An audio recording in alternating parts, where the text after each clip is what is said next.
What is going on, Bombad fam? I'm here with the one and only Jerry Cable. Yes, right here. Look at him. Looks great. Fantastic. Whoa, you think I started that? Yes, I still have my ComCheck reader.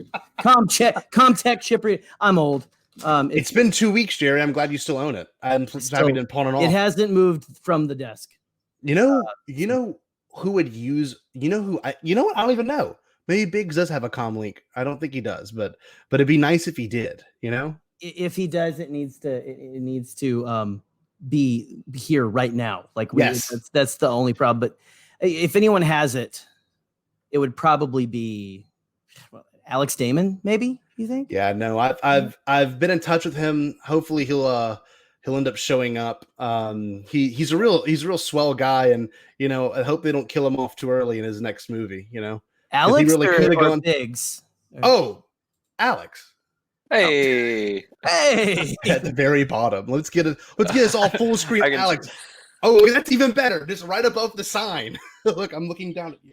No, how you doing, Alex? What's going on, man? I'm good. How are you guys? I am dandy. We are glad to have you here, and we're talking about one of the greatest things in all of Star Wars. Yes, I heard my ears were burning. Yes, they were. Does Biggs have a ComTech toy? I don't think. No. I think it's. Hold on. I think I actually have it. That's the travesty beyond travesties. Then, because it's Biggs Darklighter. Yes, look right here. I got this Biggs, but I don't think they never made. Did they make anything else after? Does he have a Black Series yet? He has not like the full scale one. I'm waiting on that one still, but I mean, I've got 3 Biggs figures in the flight suit, 1 in the cape, and 1 in his TIE fighter pilot outfit. Fantastic. He's got quite a few action figures actually. That's actually surprising. And you know what's funny? I know at the school book fair for the school I work at, they had a book you could have bought, and I should have bought it, but it came with a Biggs minifigure of all things. And I always thought that was so strange. Yeah, I don't know why Biggs, but I mean, Alex could tell us why. I mean, this is the man. This is the man for Biggs. it. Of course. He sells books. If anything he's known for, it's that. Door to door, or I'm sorry, no, I'm joking. Yeah, he goes to the Tashi station selling books instead of just I don't know what he was doing, frankly. Looks like he was playing games. Did you ever have anyone back in the day like come to your door to try to sell you like a textbook or whatever? My mother had that when I was in high school. It's like this was the 90s, right? Okay, or early 2000s. Like does anyone do that anymore? You know what I'm talking about? Is that Biggs Darklighter in the Star Wars universe going, can I sell you this book, this textbook on midichlorians? Putting it up on Tatooine before heading off. How to hit womp rats in your T-16. Hey, everyone's you got to make the money somehow, right? So you could do it. Of course. Yeah, you got to make that money. So of course. Biggs is one of these characters that has to get brought up officially by Bombadcast, of course, with the expert below. Right down there. That expert. He is a huge Biggs fan. And before we really get into that whole discussion, there's something about secondary characters in Star Wars that is like, I don't think it's talked about enough. The fact that like most secondary characters are written in just as a little bit of an aid, or maybe even no point in all, like, Zuckuss and Bosk. They're just there. And then they become these like humongous, crazy important things in canon. And I don't know why is that something that only happens in Star Wars? Because I don't see that in Harry Potter often. Like maybe 2 or 3 times I've seen that in Harry Potter, but every other franchise, Marvel doesn't count. You're telling me you've never followed the story of Flingledorp from he's in the background, I think, of the bank scene with the I'm gonna shut up. I know. Sounded convincing. I was surprised I came up with that name right there, but it is. That's pretty good. Feels right. Star Wars names. It's hyphens and apostrophes and stuff, and with you just go. What are some magical sounding names? And like make up some magic sounding words and shove them together, and there you go, Harry Potter. So there you go. Okay, here's a good example of that. Zhao Yowza. My favorite Harry Potter character, actually. Yes. Yes.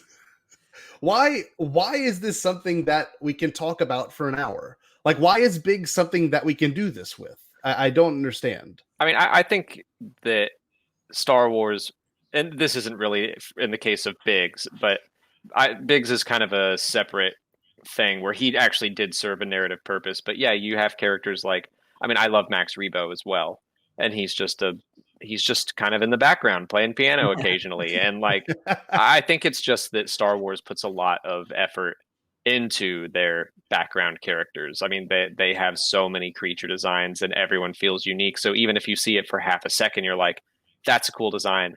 I want to learn more about that character, species, whatever. But it's one of my favorite things to talk about is just ask people like, who's your favorite like C or D list Star Wars character? Someone that like doesn't have any lines, but you just are obsessed with them. I get that. Dude, it's crazy because it's like you said, Alex, you know, the character design or just the creature design is cool, but even characters, like even like not so crazy, like elephant, dog, whatever. I just watched the Lego, was it the Yoda Chronicles, where they're like flying through the Max Rebo sign or whatever, like, oh no, is that an anteater or a dog? Oh, stuff like. But like it's the characters have character. It's like it's a weird thing. Me and Pete were talking about that one comment a couple episodes ago. You put the entertainment back in entertainment. You can't really say anything like that. But these background characters really do. Like, it's like there's a lot of like just stuff to draw you towards them, right? You know, I mean, also I think that maybe, do you think anything of it has to do with like the merchandising for kids? Definitely. Like in the Star Wars realm. Yeah, definitely in the Star Wars realm. Because, like, I mean, how many movies these days can you buy the two-headed alien announcer and Zhao Yaoza? Like just the guy who say, like, you can't do that for any other franchise, really. No, and like I was, Katie and I had gone shopping somewhere, and we were looking, and they had a bunch of Moloch toys just sitting there. It was like, I still really want that one. That's still there. It's a sad. It's the they had the sad. Constable Zuvio. Yep.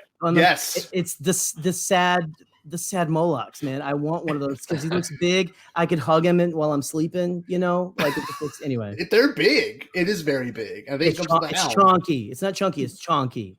Chunky. Yeah, I don't know. I've grown to like fall in love with some of the people in the sequel trilogy, like in terms of just background and not even secondary, there's a lot of people that I gravitate towards, and like Laura Santeca kind of has a Biggs feel, in there for a moment, serves its purpose, then gone. And like, I love Laura Santeca, and I'm glad that we came up in a comic. And apparently the Santecas are going to be a thing in the High Republic. So like that's totally pushing. You didn't know that, Jerry?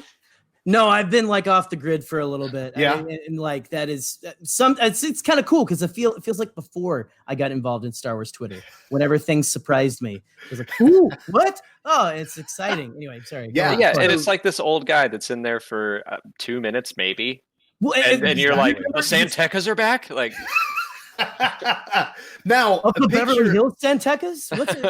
No, but like you remember, like, Alex, you for sure, like all the speculation that went into the Santecas, who like he was. Remember that like picture of him with like a cyborg face sitting at like and we were all like, what is this? I remember people guessing that he was Boba Fett at some point. Oh yeah, he's Boba Fett, and he's gonna give Luke Skywalker his old lightsaber, and it's like no wonder this all crashed and burned. I'm just kidding. Go on. Let's go on. Save me. Well, just like Laura Santeca, the name Biggs Darklighter is super badass. Like, we can all admit that from the beginning. It's like Skywalker, but flipped. Darklighter, Skywalker. It's like this. His first name is way better than Luke, honestly, if we're being honest. Biggs Darklighter. It's like, that is the dude that you wanted to hang out with in high school, right? It was like, okay, he's the cool guy who it sounds like a cool nickname. It's the cool guy everyone liked, and it's like, oh, Biggs's parents aren't at home. We're gonna go over to his house, that's the dude. I wonder if George had a guy he knew in Modesto that was because obviously Luke and Lucas are. I mean, you can't deny that. But do you think George grew up with a guy who nicknamed himself Biggs? And he was like, God bless, I want to be like Biggs when I grow up. So I haven't seen George Lucas in Love. Don't hate me. Is that part of that? Because I know that's like George Lucas and Modesto. I really need to watch that. I do too. But honestly, we should watch it, Scotty, before our live stream. That is, according to the World Between Worlds, will be coming later this evening. Yes, time you're watching. So, but dude, we should watch that before or whatever. I wonder if George ever slipped up and called Rick McCallum Biggs by accident. He's like, that was his nickname for Rick. Like, because Rick was a big guy. Rick was a pretty big guy. I mean, But it wasn't George who came up with it. Rick's just like, call me Biggs. Call me Biggs, George. You fantastic. Dude, call me Biggs. So, dense. Like, Alex, I mean, I think you're one of the few people in the whole content creating community that can be associated with one character. And why this one character, if you don't mind me asking? I mean, there's a couple of reasons. So I wouldn't say that my obsession for Biggs was like a lifelong thing. It actually, I think, does start with the name. I loved the name. And I got a beagle in 2009, and I was always like, God, Biggs sounds like just such a good dog name. Like it's the name for your best friend. And so I got this beagle. I named him Biggs. And then like every time we watch Star Wars, I'd be like, hey, look, it's you, and like poking my dog and making him watch. Awesome.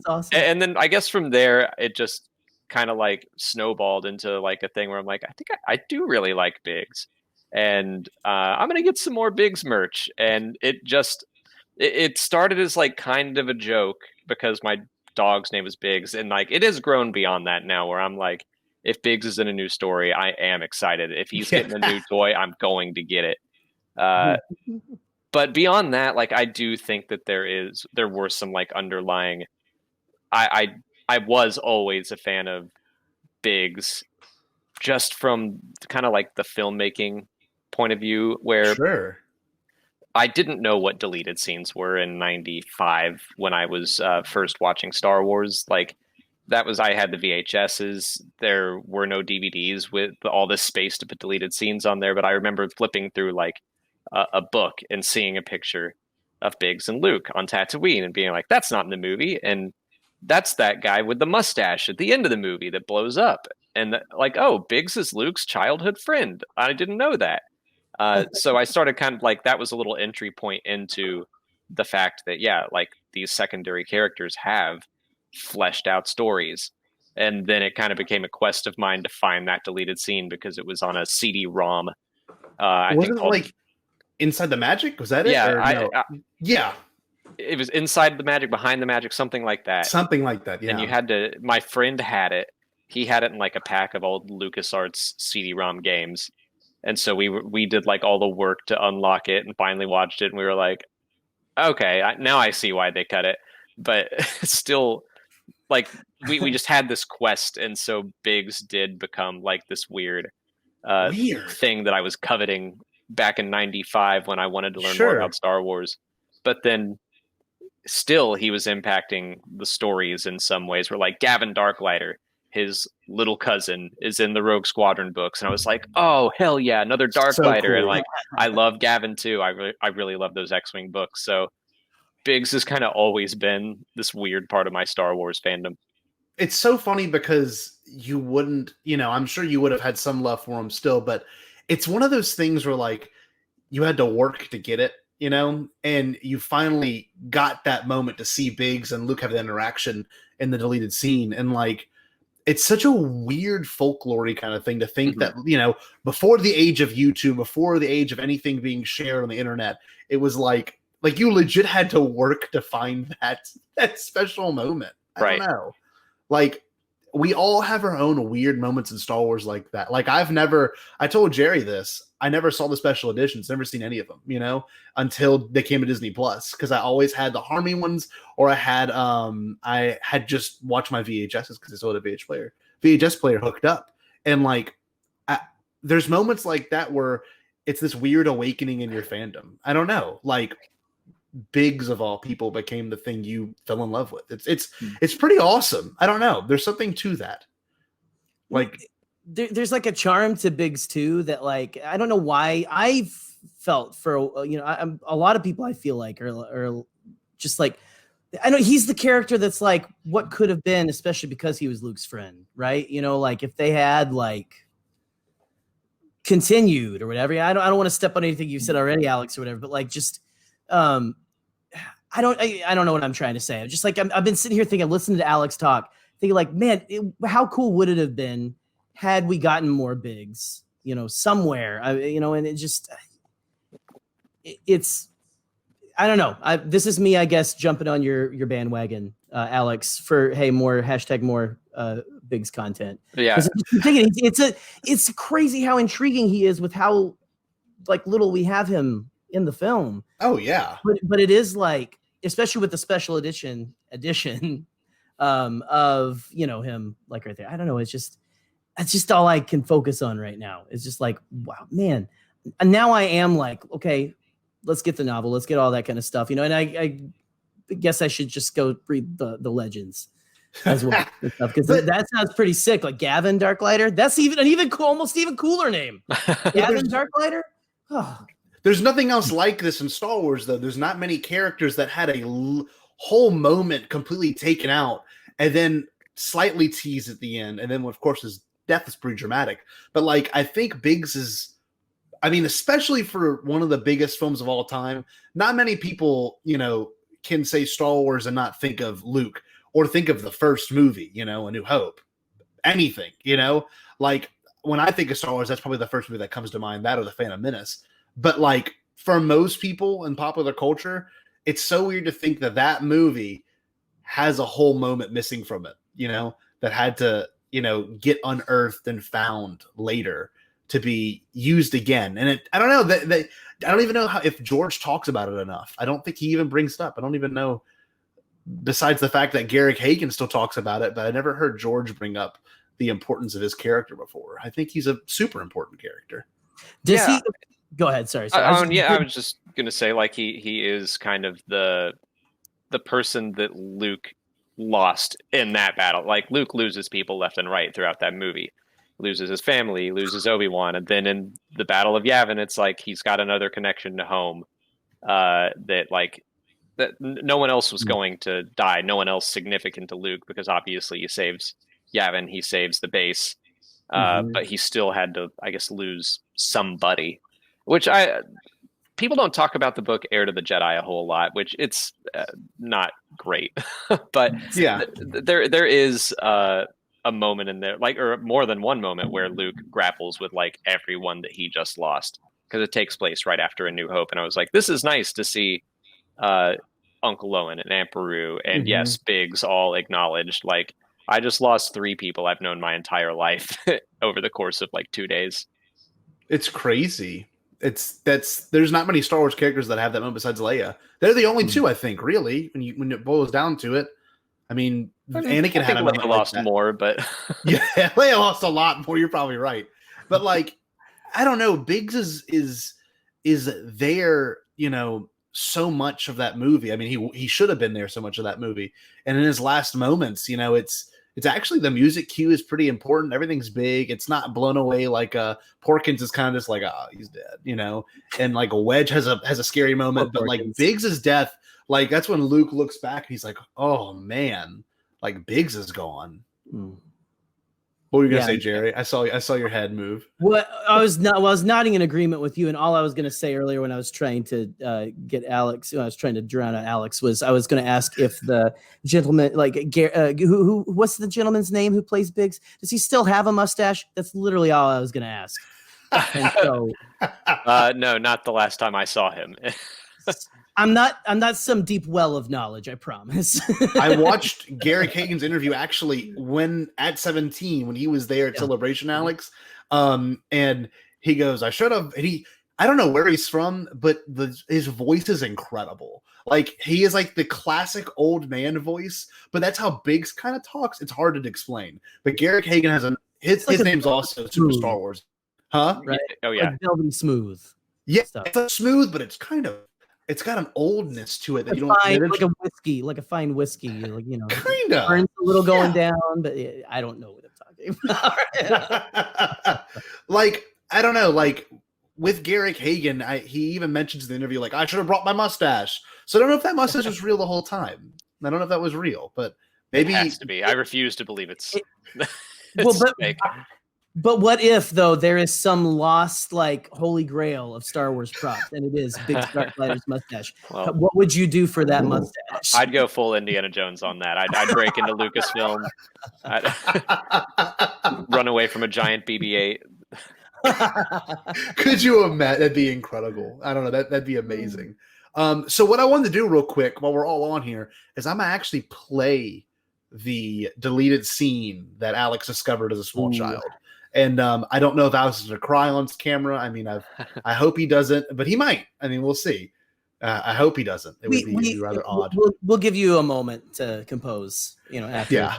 We'll take you off the stream. We'll let you wipe your tears away.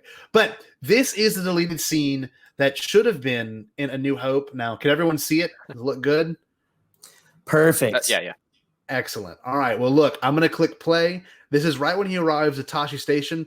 And Alex, I wanted to ask you before we start, if you could, his face is completely obstructed by that thing. If Mike Wazowski down there. I will make you big real quick, Alex. If you could, would you renew your vows there? Oh, on that set at Anchorhead? Yeah. Yeah, sure. I don't think Molly would go for it because she knows that my mind would be elsewhere the whole time. This is less about us. Yes. That would be incredible. Oh man. All right. Well, we're gonna watch this scene together, boyos, and we'll see. I will remove this thing so you can actually see Alex's nice face. Because all I see. There we go. I just want to see the beard, the facial hair. There we go. All right. Luke is arriving here at Anchorhead. Get those power converters. Hey, come on, shape it up, you guys. Biggs! Hey! I didn't know you were back. Oh, yeah. Just now. Okay. I never expected you to be out working. Well, the academy didn't change you much. Oh, I almost forgot. There's a battle going on right here in our system. Not again. Forget it. What's all the noise about? Come back down here and play the game. I think Wormy's caught too much sun.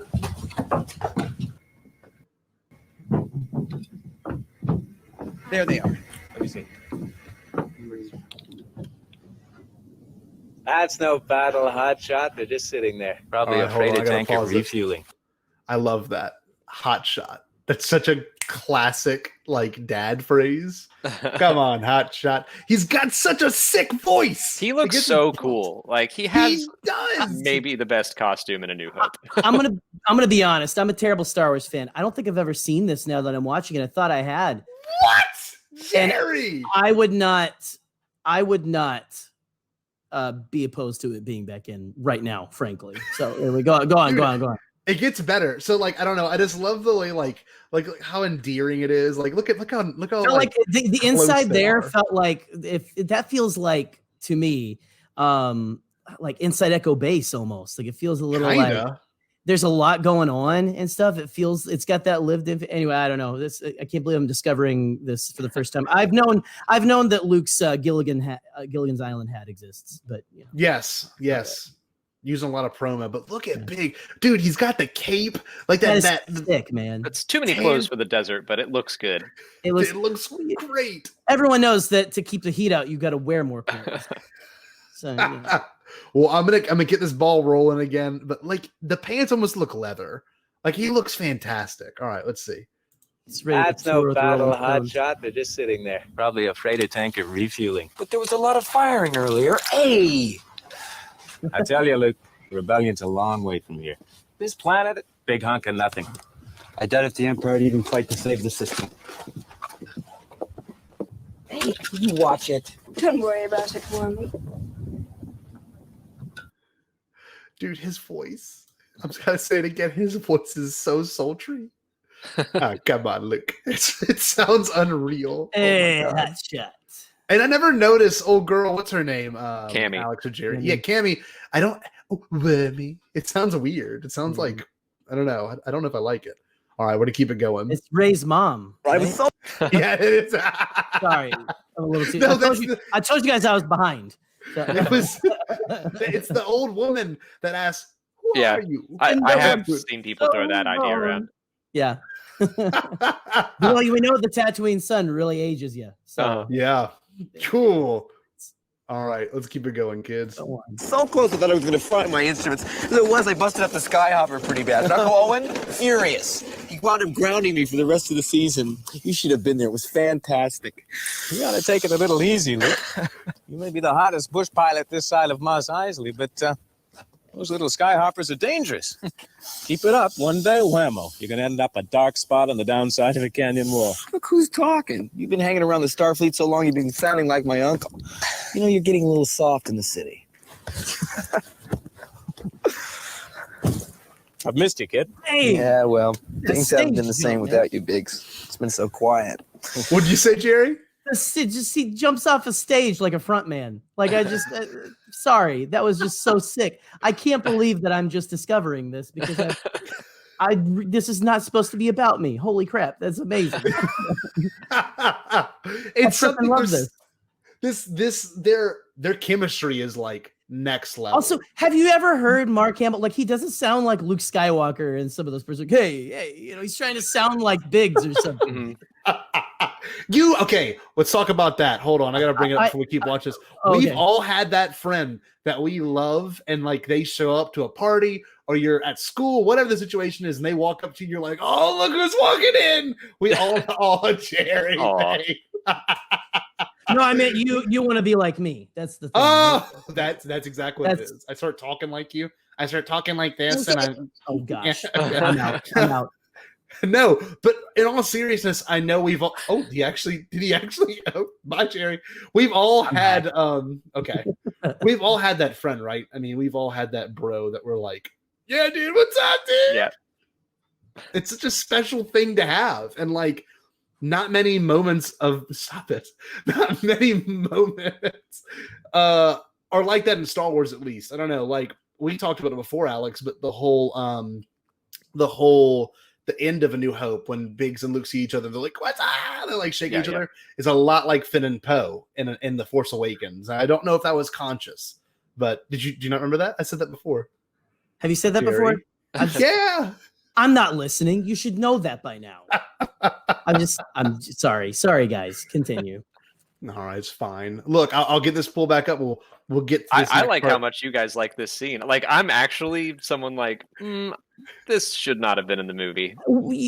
Don't get too excited about it, Alex. Because remember who one of my favorites is. I mean, there he is. Everyone hates this guy. So it's like I like watching the scene set apart, but I think we'll just keep going. You know, it honestly. Okay, real quick before he starts it, the thought I had. Okay, soapbox. The thought I had right there with that whole conversation between him and Biggs, that is like straight out of the Obi-Wan Kenobi series, or like give me a Disney Plus series of young Luke in the desert just for a season. I don't know. Just give me like that. Like I don't know. Something about that excites me. Like young Luke, the adventures of young Luke and Obi-Wan, which would probably fit like just have like a little bit, maybe not a whole series, but I don't know why. But that was just really jumping out to me right there. Like I get that. Like I would watch the heck out of that. Like that would fit perfectly in that for me. Yeah, and they're both really giddy to see each other. But this next part's pretty cool because what they talk about and how like it's presented. So, Jerry, I'm gonna let you have your moment because I'm shocked you've seen this. This is amazing. I thought I had, but apparently that was a fever dream. So, continue. Let's continue the dream. Continue. You've been hanging around the Starfleet so long, you've been sounding like my uncle. Oh, then you're getting a little soft. Stage jump, cool. Yeah, I had to bring it up again. I've missed you, kid. Yeah, well, things haven't been the same without you, Biggs. It's been so quiet. Luke, I didn't come back just to say goodbye. I shouldn't tell you this, but you're the only one I can trust. See, I may never come back, and I just want someone to know. What are you talking about? I made some friends at the academy. When our frigate leaves for one of the central systems, we're going to jump ship and join the Alliance. The rebellion? Quiet down.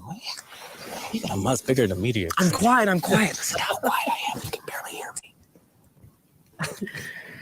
me. My man has a friend on Bestine who might help us make contact. You're crazy. You could wander around forever trying to find them. I know it's a long shot, but if I don't find them, I'll do what I can on my own. It's what we always talked about, Luke. I'm not going to wait around for the Empire to draft me into service. The rebellion is spreading, and I want to be on the side I believe in. Yeah, meanwhile, I'm stuck here. You'll get your chance to get off this rock. You're going to the academy next term, aren't you? Not likely. I had to cancel my application. What for? My uncle needs me. Oh, No, I'm serious. The Sand People have been getting really crazy. They've even raided the outskirts of Anchorhead. come on, Luke. Your uncle could hold off a whole colony of sand people with one blaster. I know. But we've got almost enough evaporators to make the place pay off. I have to stay one more season. I can't leave him now. What good's all your uncle's work if the Empire takes it over? You know they've already started to nationalize commerce in the central systems? It won't be long before your uncle's just a tenant, slaving for the greater glory of the Empire. No, that's not going to happen here. You said yourself the Empire won't even mess with this old rock. Things can change. I wish I was going. Are you going to be around long? No. Leaving in the morning. I guess I won't see you. Maybe someday. I'll keep a lookout. Oh, Yeah. Did he spank him? That's what I actually just was thinking, but I never noticed that. It was just a back pat. it was pat on the back. It was just the way that Mark's like hips, I think. went forward. Shit. Go on. I want to see that again. Hold on. That was You incredible. completely ruined my mood though, because this is epic. Oh my god! No, it really is very kind. I forgot. This is a side of Luke that we've never really seen either. You guys, everyone in the world has seen except for me. But it's just I would include it, but I also am okay with the guy who you can see down his throat and Return of the Jedi. So go on. I mean, there's like pacing issues.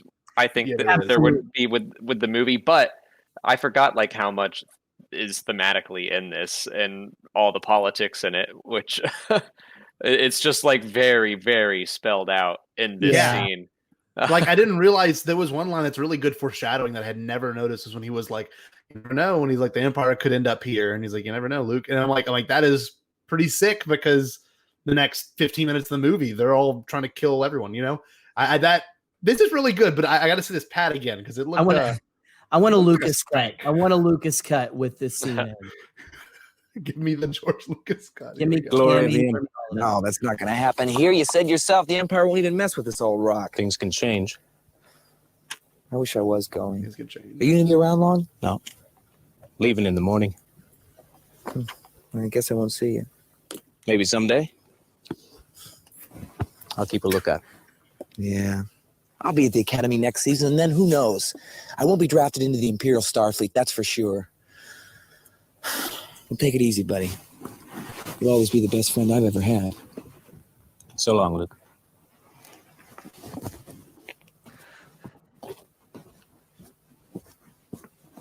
That is where Alex will renew his vows. Is that called unfriend zoned? Where he's like, "You're my best friend ever," and he's like, "See you later, Luke." Oh man, there's something to this that is no. I agree. It's funny that I know it's a very 70s way of handling something to me. You know, it's very Star Wars. It's that soap opera feel, right? You know. Yeah. And I kind of love the whole where he's like, "I guess I won't see you again." It sounds almost like a kid, but it's. I love the sincerity in it. Because it's true.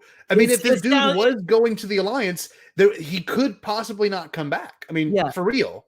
I'm just kind of like that. The delivery is a little like at first like, oh, what's he? Is he a kid? But then it's like I kind of love that delivery, frankly. Yeah, it is this weird thing. Like he's 19, but he was also just talking about being grounded by Uncle Owen. Yes. But they're very strict there on Tatooine. He was probably meant to be younger in A New Hope originally. I was going to say, do you really think that let me get us back a little bit bigger, boys. Do you really think that how much more is left? I'm sorry, I'm like enthralled. I think that's actually it. Let me. Okay. I'll make sure. Real quick. No, it's fine. Let's stop. Let's just keep going. Well, what I wanted to say was, it's really weird because I would imagine Biggs. Now, the way Biggs looks, he looks like 10 years older than Luke.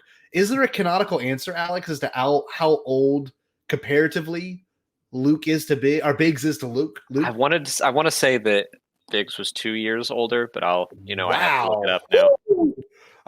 That is a man.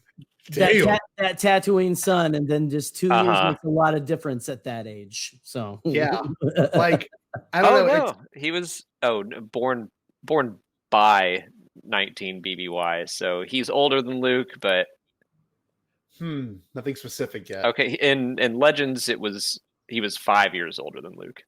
Oh wow. Makes- Well, that makes sense. that feels right. Yeah, I mean, 20. If I was a 19-year-old talking to a 24-year-old, it'd feel like a kind of like that's my cousin Troy. He's 5 years older than me, and there's a little bit of a difference there in terms of maturity and in terms of like understanding certain things, and it's easy to admit that, but like this scene in particular is super cool because it's kind of all there. I don't know, like a freshman in college versus a college graduate, it's like a completely different human being. That's pretty much as if you were like your first day at college versus your first day at the real world after getting your degree, like that. Very interesting. I never thought about it this way. I mean, Biggs has been off at the academy. He basically went to college. Yep. And yeah, you're right. Well, if you've ever had the experience of having a friend from high school go into the military, then come back to visit you on their first leave, it's almost like they are so buff and like so like they are a man, and you were like, yeah, I'm getting my degree. Is what it feels like, frankly. So it's accurate. It's pretty accurate. That's a good point. I hadn't thought about that. And also at this point, Alex, he had already done his mutiny and everything, right? This is like after all that. Yeah, kind of. About to leave or something. The timeline is very iffy in Legends. I think in canon right now he's about to leave. And the mutiny has been mentioned in some source books. I don't know that we can definitely say it happened in canon right now, but in Legends, it was like I think he's already a part of the rebellion, but he tells Luke like, "Oh, I'm about to join," like to keep him safe or something. It's just big brother looking after little brother. Yep. Yeah. And Jerry, now that it's actually your first time seeing it, can you actually? No, seriously, like what? How did it feel? Because I've seen it like maybe 6 or 7 times. I imagine Alex has watched over 100. I just never got my hands on the CD-ROM, I guess. I mean, I remember watching whenever the Blu-ray came out, the Falcon Sandstorm scene, like a couple of times. Yeah. From Return of the Jedi, because I mean that was just sick. Like it's amazing. Han with like they look like they're in Mad Max because they got like the goggles and like the ponchos and stuff. It's sick. But what was it like? I kind of love it. Which is no surprise. I'm the Kingdom of the Crystal Skull, Zhao Yao's a whatever guy,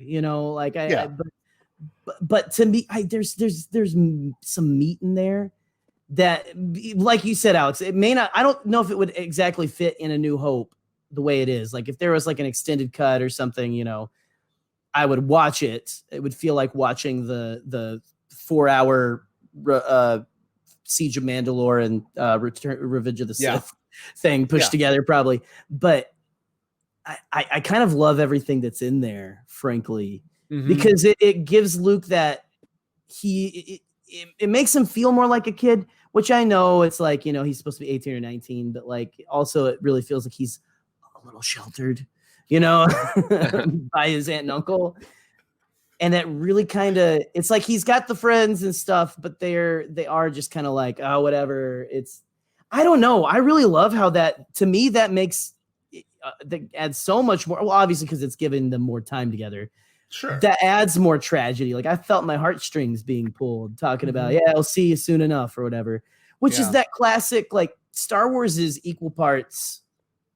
People always get mad because they want it to either be super serious and not cheesy, or they don't believe that the cheese exists. I don't know. Like it's Star Wars is like serious and fun, but also like crazy cheesy in moments. Like it's soap opera, right? It's a space opera, and it's old Adventure Time serial. It's Saturday morning cartoons from the 80s, man. Like it's just I don't know. It's mustache twirling villains and all that. And to me, I kind of like that.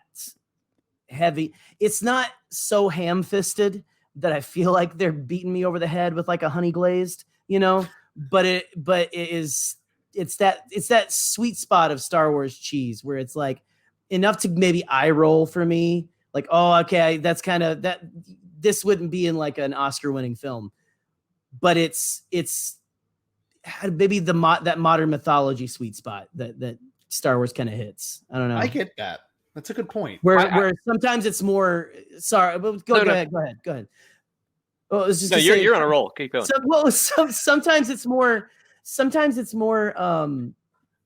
What is it? It's less literal what we're watching, and it's more like here's the idea that we're trying to. It's for you, yeah. It's a little more abstract. Yeah. Here's the idea we're going for, and that's part of what makes Star Wars so great and interesting, right? Is it's not all about they said exactly this, and so it should happen exactly like that. Well, no, it's more I'm getting across the idea more than you guys get what I'm trying to say.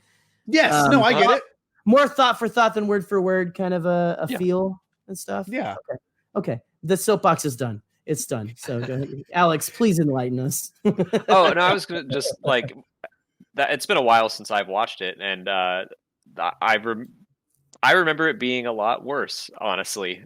Yeah. A lot more cheesy. Like the acting, I still think isn't quite up to the rest of the film.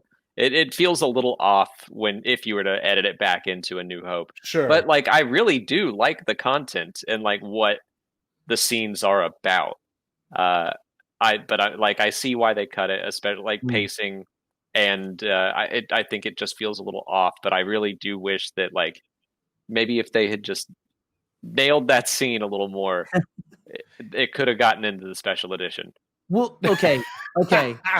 Let me pitch this to you. Rogue One style, almost parallel storytelling right up to, but like a Disney Plus either it's ridiculous mini series, like a limited series like the Obi-Wan thing, but about Biggs. Sure. It's like a Rogue One style thing. This is him going parallel to A New Hope.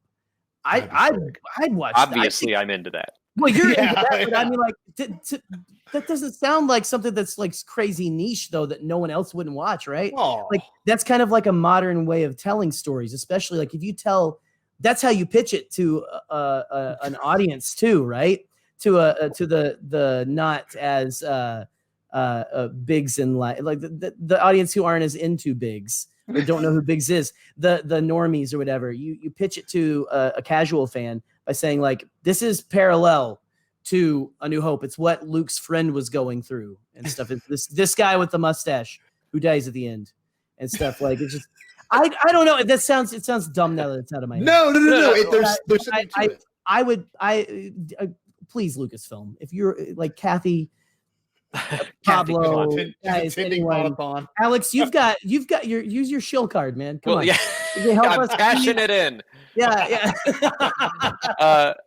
Well, like we were talking earlier before we were recording about like Star Wars Rebels. There's the episode where they break Wedge out of the Academy, and they talked about how they were going to initially make it all about Biggs.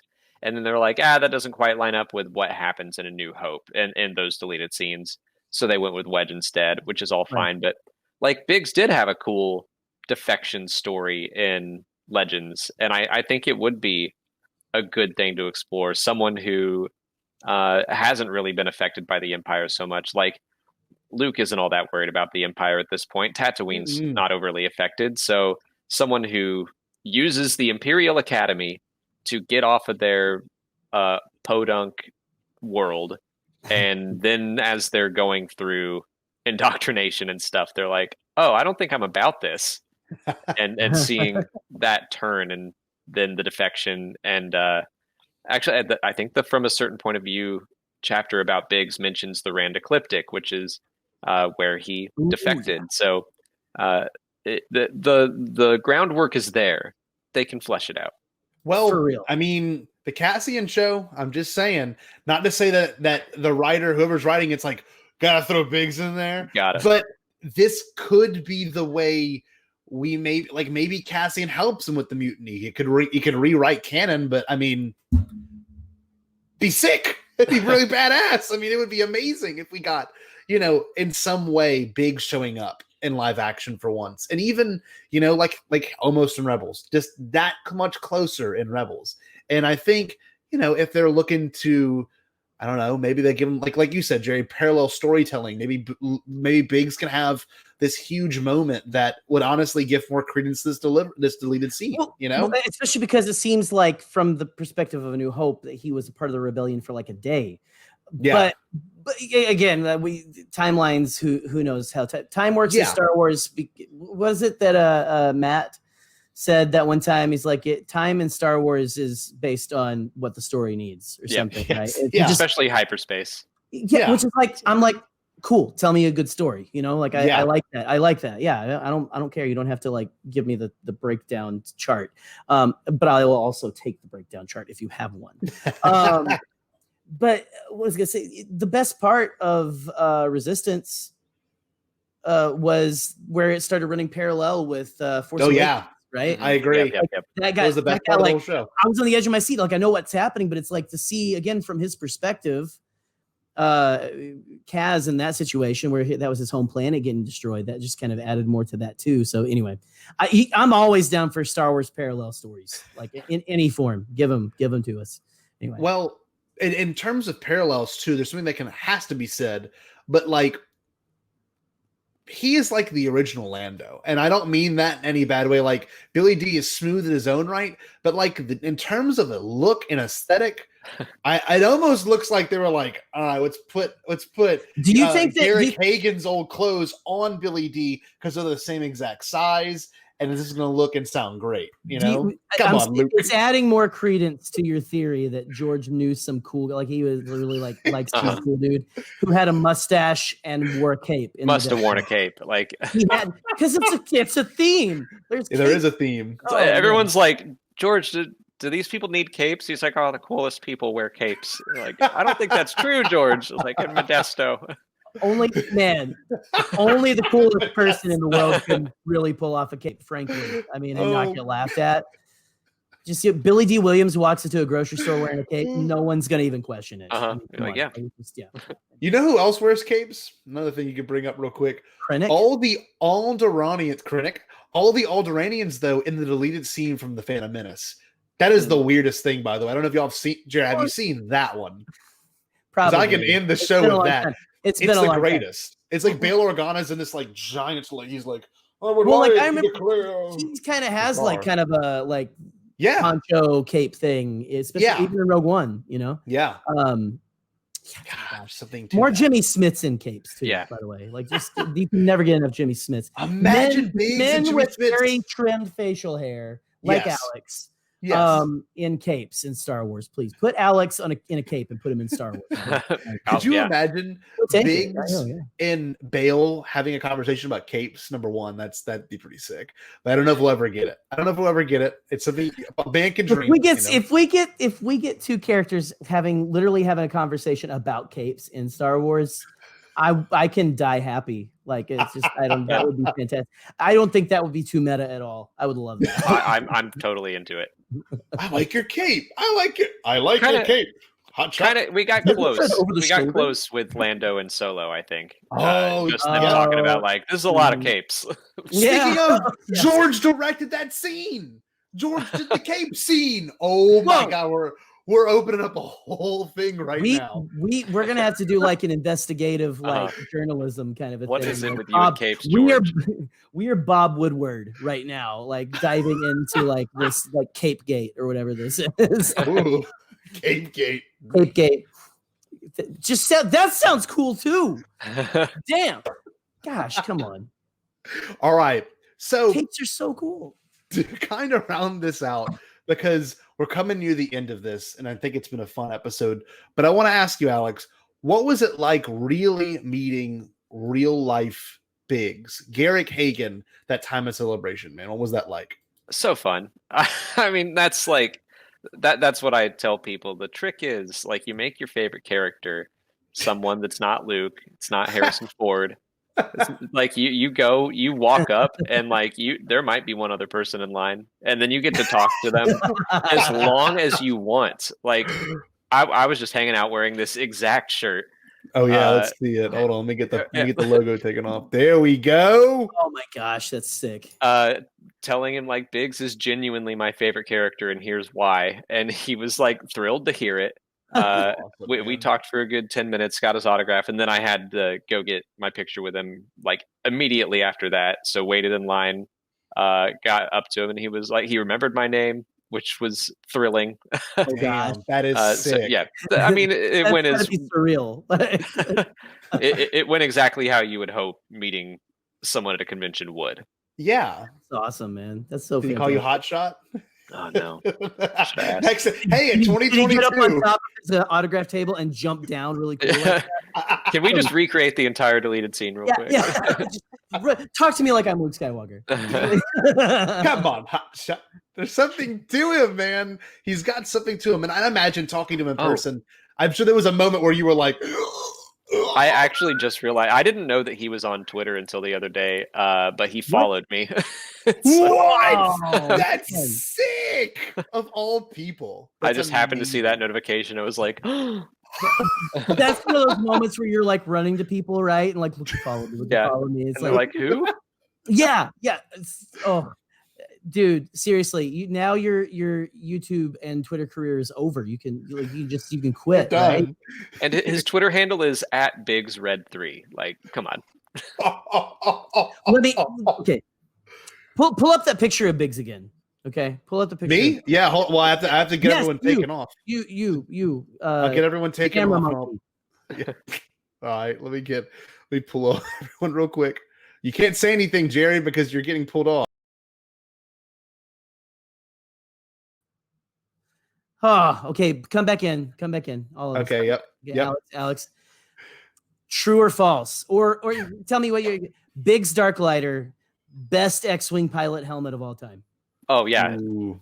I thought you were gonna go a different direction, but I do love his helmet. I love the checker. Like it's like so earthly, but yet so like the yellow black checkerboard. I love that.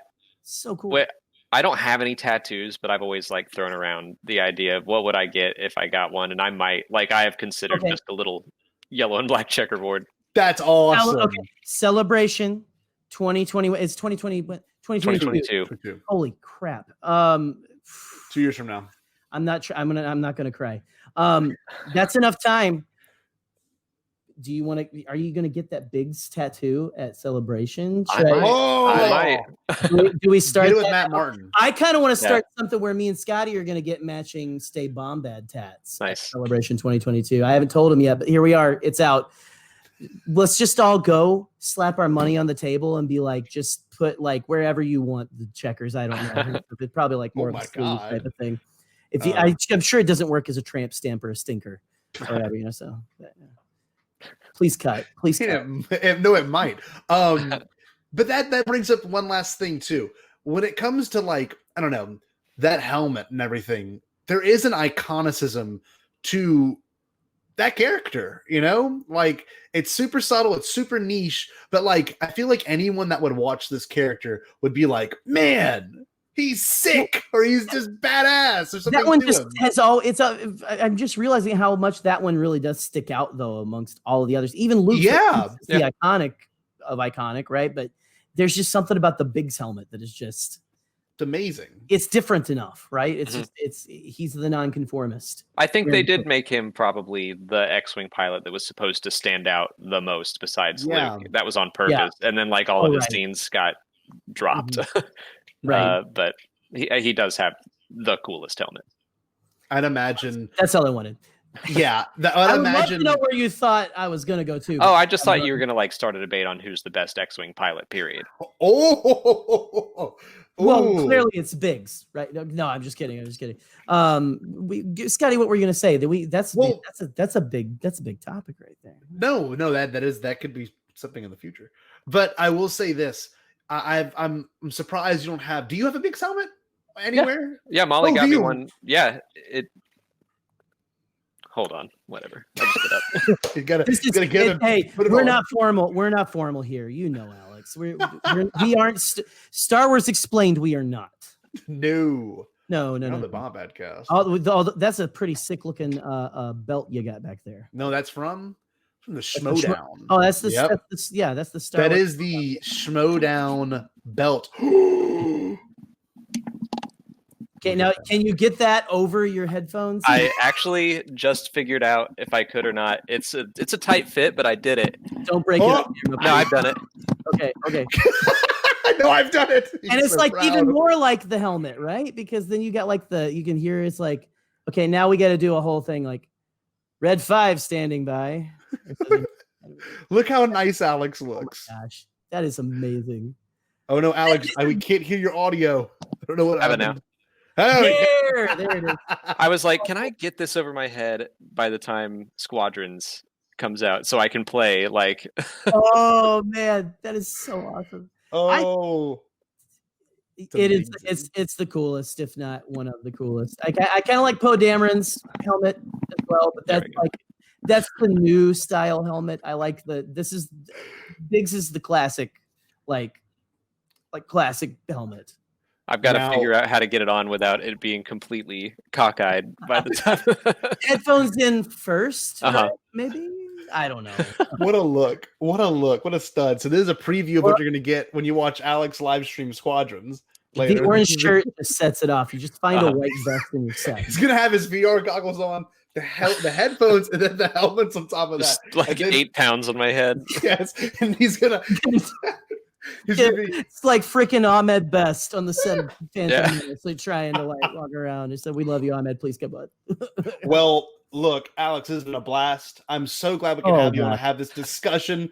I would love for you to be able to say Biggs's amazing line at the very end of the movie. Of course, he's Red 3. Am I not mistaken? No, he's Red. Yeah, are you saying the line right before he dies? What are you trying to do, Scotty? Like. I can't. What does he say before he dies? He says something. He's like, can't shake him. No, he keeps saying wait. Wait. Oh, that's it. Oh yeah. Wait. Yeah. Wait. Oh, that's so sad. So I'll be Red 3. Jerry, you're Red 4, and Alex is going to be Red 5. And then Alex, you can get us a good Stay Bombad. Whoa. He's Red 3. Oh, never mind. All signs right. Red 3. Red 5. You can be Luke Skywalker. Yeah, you can be Red 5. Okay. Jerry, you want to be Wedge? Right. I'll be Wedge. You can be Red 2. Some say I am the Wedge of the Bombadcast. It's me. I've read it all over the forums. All over my text messages to you. I'm Wedge. I'm the Wedge of the Bombadcast. Anyway. My God. Wedge. Okay, let's see. Okay, what are we doing? Start it off. Who starts? I'll let you. So I'm Red. Wait, I'm Red. Who now? You're Red 5. Jerry, you start. You're Red 2, and I'll go Red 3, and then. So we're just saying our call sign. Red 5. Yeah, standing by. I thought we were like. Okay. All right. Red 2 standing by. Red 3 standing by. Red 5 standing by, and thank you for. Way to step all over Biggs's line, Luke. I may just be your sidekick, but you need to shut the heck up. All right, we'll do it again. Okay. All right. Well, no. You'll I see what we're doing. Okay. Yeah. Hold on. I now I got to do an entrance. Red 3 standing. No. Red 2 standing by. Red 3 standing by. Red 5 standing by, and you have just heard a wonderful episode of the Bombadcast. Red Fox standing by. Red Fox. Red November standing by. Simply Red standing by. Well, I'm so glad we could have you on, Alex. If you don't mind, for the wonderful people at home, please plug your fantastic show and everything else you got going on. We're on YouTube at Star Wars Explained. Twitter, same thing.